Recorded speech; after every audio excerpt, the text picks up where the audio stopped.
un día como hoy, unos brazos se abrieron en un madero por amor a nosotros. Siendo viles pecadores, todo lo hizo por amor a nosotros. Nuestro Señor Jesucristo, nuestro Salvador, dijo 7 palabras mientras estaba colgado en la cruz. Aún en su agonía, aún cuando el dolor lo consumía, tomó tiempo para regalarnos estas 7 palabras. Palabras que cambiaron nuestra manera de ver la vida. Palabras que cambiaron nuestra manera de pensar. Y palabras que cambiaron nuestra manera de vivir. Y vamos ahora, a través de estos hermanos que pasan aquí, a escuchar sus últimas 7 palabras. Palabras que marcaron y cambiaron el rumbo de la humanidad. Primera palabra: Padre, perdónalos porque no saben lo que hacen. Está en Lucas capítulo 23, verso 34 y dice: y Jesús decía: Padre, perdónalos porque no saben lo que hacen. Y repartieron entre sí sus vestidos, echando suerte. Ahora quiero que escuchen estas palabras. Olviden por un momento lo que se nos dice que debemos de hacer. Póngase en el lugar de Jesús en ese momento. ¿Has alguna vez sentido un dolor tan terrible que quisieras morirte para dejar de sentirlo? ¿Lo has sentido alguna vez? Si no conoces ese tipo de dolor, difícil entender lo que te diré a continuación. Pero si lo has experimentado, entonces me entenderás. Una cosa es lo que se dice y otra lo que se... Desde un momento de tranquilidad, todos podemos decir: es importante perdonar, ¿verdad? En un momento quizás que no sea difícil, que no nos cause ese perdón un dolor. Pero Jesús estaba siendo torturado en ese mismo momento. Y las personas que le estaban causando ese dolor, las personas que le hacían sufrir un dolor insufrible, eran las mismas personas por las cuales él intercedía delante del Padre. La historia de Jesús la podemos mirar como el que lee un libro de acontecimientos pasados y solo mirarlo desde lejos, o podemos vivir cada momento de los acontecimientos bíblicos y ver así la realidad de nuestro Señor y de nuestras vidas. ¿Qué se me podría hacer a mí que sea tan terrible como lo que se le hizo a nuestro Señor Jesús? Y si aún se me hiciese, yo soy pecador y me merezco las cosas malas que me pasan en la vida. Todos lo merecemos. Pero Jesús nunca pecó, nunca le causó mal a nadie. ¿Qué me puede impedir a mí que yo perdone? ¿Qué pudiera? Por eso te digo que estas palabras cambiaron mi vida y es el deseo de Dios que cambie la vida de cada uno de nosotros. Porque si yo creo que Jesús las dijo, va a cambiar mi vida. Yo creo que las dijo en el mismo momento de su agonía, va a ser transformador para mí. Y sobre todo, yo sí creo que su petición fue genuina, fue original, no fueron meras palabras. Él realmente deseaba que el Padre nos perdonara. Es más, su gozo aún en este momento estaba en que el Padre nos perdonase. Eso era lo que le causaba deleite a nuestro Señor en ese mismo momento de sufrimiento. Lo que Jesús predicó fue genuino. Cuando dijo: orad por vuestros enemigos, era porque Él mismo lo hacía y lo hace. Y lo va a hacer por siempre. Cuando dijo: perdonad hasta 70 veces 7, es porque Él mismo cree en perdonar. Es aquí donde está mi seguridad, en que no importa cuán miserable yo sea, Él me sigue amando. Y si mi arrepentimiento es de corazón y genuino, Él me sigue perdonando. Por la sencilla razón que Él es un Dios de perdón y de misericordia.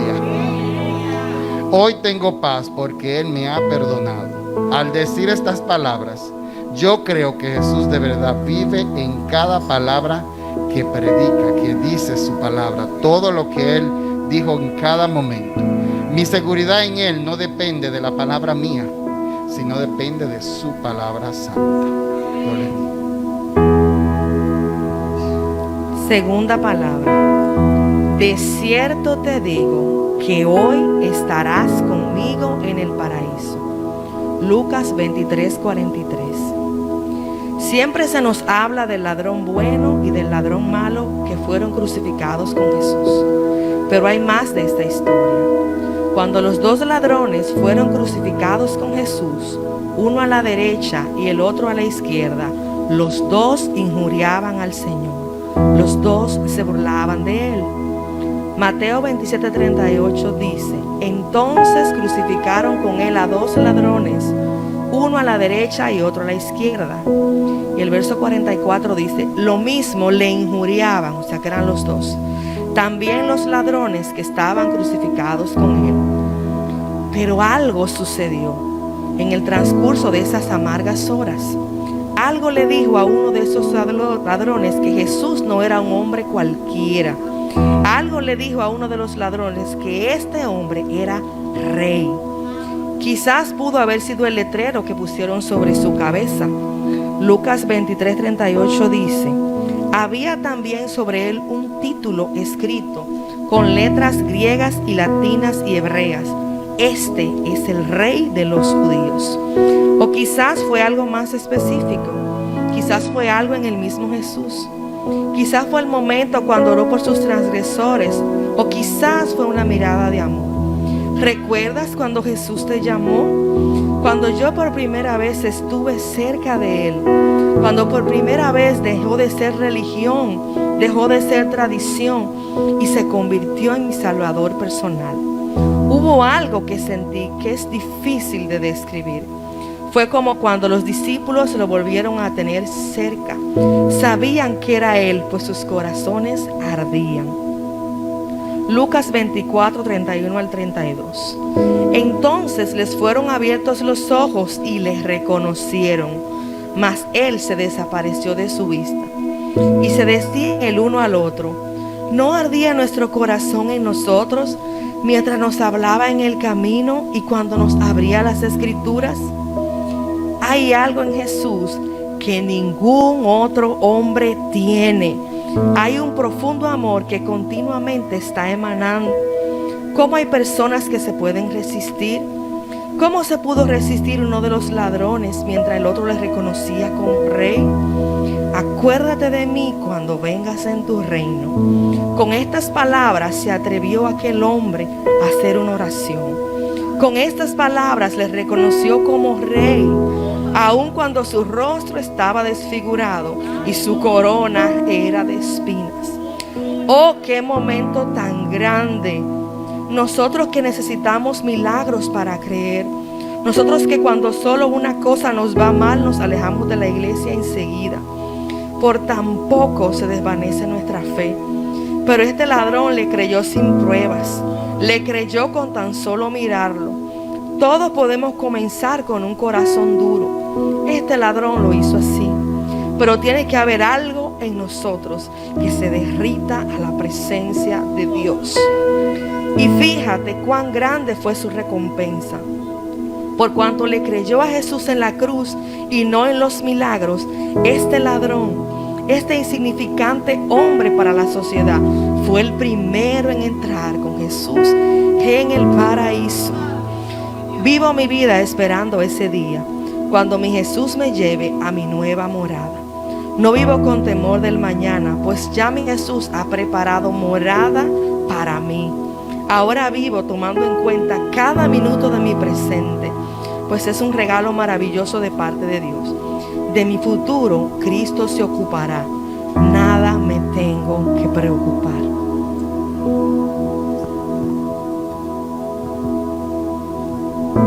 Amén. Mujer, he ahí la tercera palabra. Amén. Mujer, he ahí tu hijo, he ahí tu madre.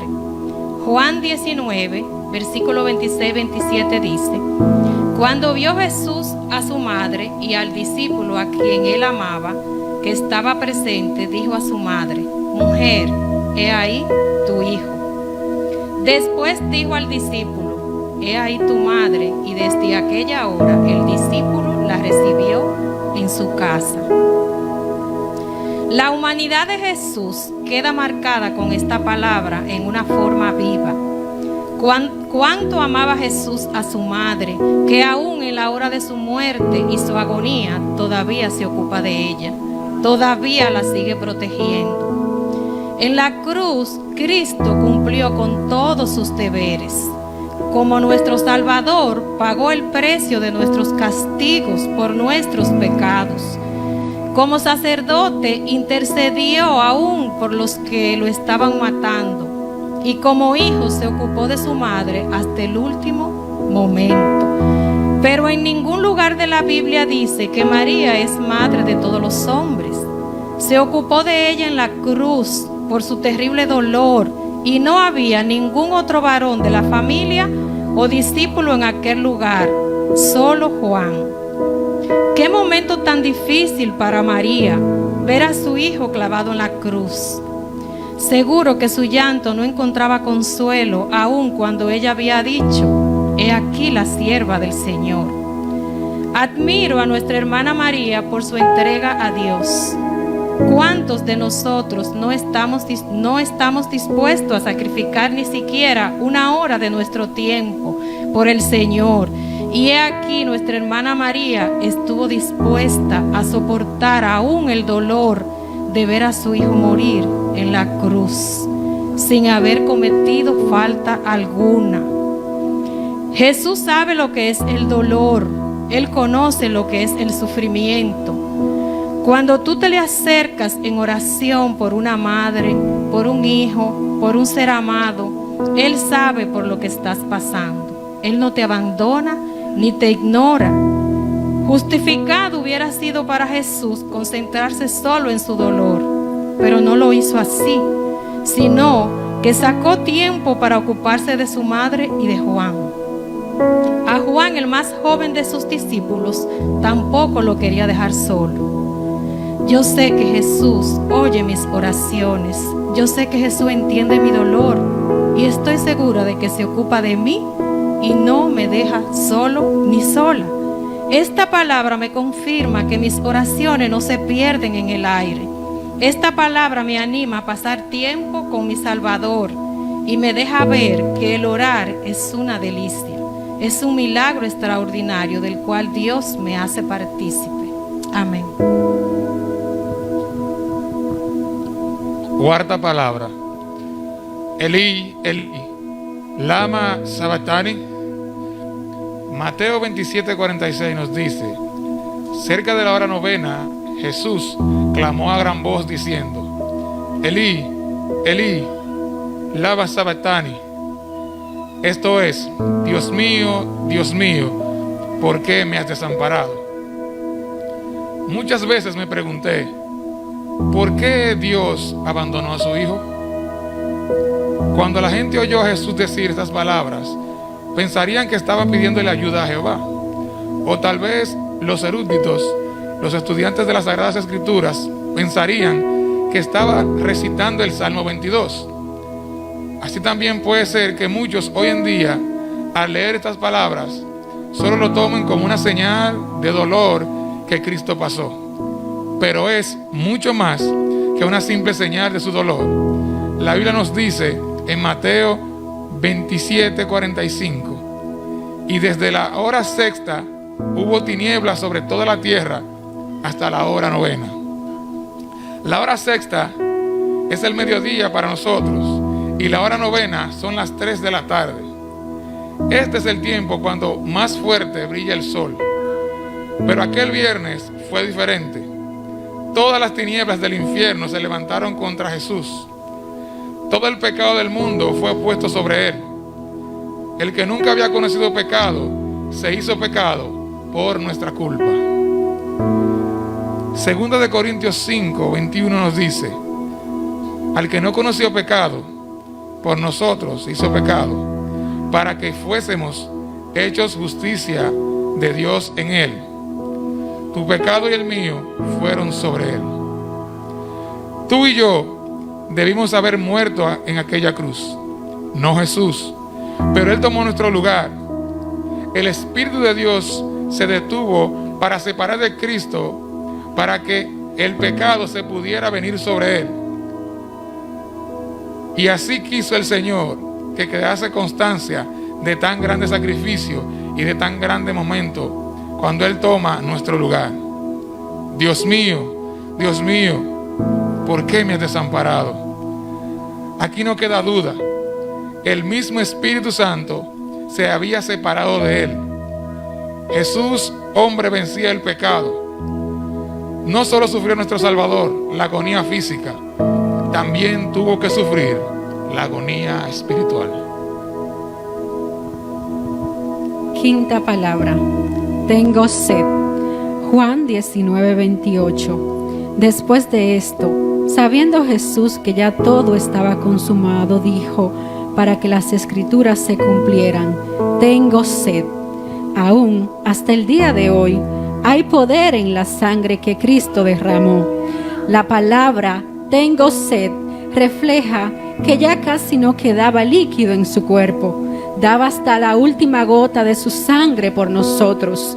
Dice la palabra que aún en el final una espada traspasó su costado, y así Dios lo permitió por si aún quedaba algo más que dar. Así su Hijo lo daba todo. Juan 19:34. Pero uno de los soldados le abrió el costado con una lanza, y al instante salió sangre y agua. Cuando el Señor te pide un sacrificio de tu parte para Él, ¿cómo se lo puedes negar? Él lo dio todo por nosotros, sin escatimar nada. Romanos 8:32. El que no escatimó ni a su propio Hijo, sino que lo entregó por todos nosotros, ¿cómo no nos dará también con Él todas las cosas? Señor, poco soy para servirte, pero lo que tú estimes que yo debo hacer, heme aquí, mi Rey. Cuando sirvamos a Dios, no lo hagamos por gloria, ni prestigio, ni posiciones. Hagámoslo solo por amor y agradecimiento. Al final, solo Él lo hace posible. Gloria a Dios. La sexta palabra está en Juan 19:30. Consumado es. Y la palabra dice: cuando Jesús hubo tomado el vinagre, dijo: consumado es. Y habiendo inclinado la cabeza, entregó el Espíritu. Consumado es, consumado es, consumado es. Quisiera decirlo 1000 veces. Cuando el Señor dijo estas palabras, se conmovió el infierno, el universo completo. Todos los demonios del infierno supieron que estaban vencidos. La muerte había sido destruida. La victoria era total. Nuestro Jesús venció. Nuestro Salvador ganó la batalla. Séptima palabra. Padre, en tus manos encomiendo mi espíritu. Lucas 23:46. Entonces Jesús, clamando a gran voz, dijo: Padre, en tus manos encomiendo mi espíritu.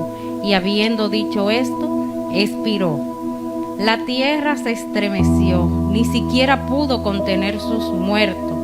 Mateo 27, del 51 al 54. Y he aquí, el velo del templo se rasgó en dos, de arriba abajo, y la tierra tembló, y las rocas se partieron, y se abrieron los sepulcros, y muchos cuerpos de santos que habían dormido se levantaron. Y saliendo de los sepulcros, después de la resurrección de Él, vinieron a la santa ciudad y aparecieron a muchos. El centurión y los que estaban con él guardando a Jesús, visto el terremoto y las cosas que habían sido hechas, temieron en gran manera y dijeron: verdaderamente, este era Hijo de Dios.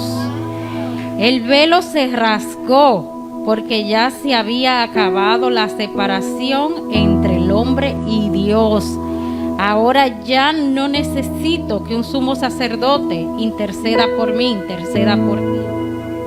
Yo puedo venir por medio de Cristo directamente a mi Padre Celestial. Gloria a su nombre. Fíjate cómo el Espíritu de Cristo va inmediatamente al Padre.